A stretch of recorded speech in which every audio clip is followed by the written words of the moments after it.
Pakistan economy కానివ్వండి, ఆఖరికి అన్ని చోట్ల ఫెయిల్ అయిపోయింది.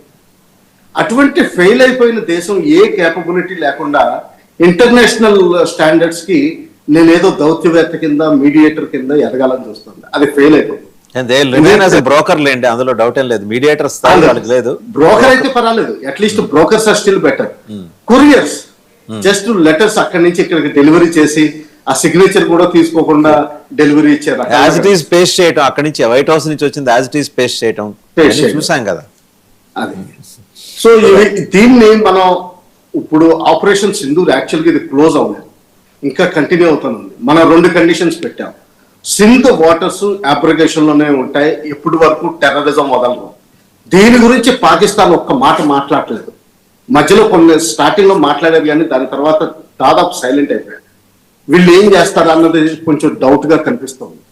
చైనా మాత్రం మీడియాలో పబ్లిక్ గా వార్నింగ్ ఇచ్చింది పాకిస్తాన్ కి, మీరు ఇండియాలో ఉన్న డ్యామ్స్ ని అటాక్ చేయొద్దు, పవర్ ప్లాంట్స్ ని అటాక్ చేయొద్దు అని స్పష్టంగా వార్నింగ్ ఇస్తుంది. అంటే ఏంటంటే పాకిస్తాన్ లో ఏదో ప్లాన్స్ ఉన్నాయి, తీవ్రమైన ప్లాన్స్. నన్ను అడిగితే ఎనర్జీ ఇన్ఫ్రాస్ట్రక్చర్ లేకపోతే ఈ వాటర్ స్టోరేజ్ డ్యామ్స్ మీద ఏదో చేసే అవకాశాలు చేసే ఉద్దేశం. రైట్ రావు గారు, మళ్ళీ మీ దగ్గరకు వస్తాను. ఒకసారి గాలంకి సతీష్ కుమార్ గారి దగ్గర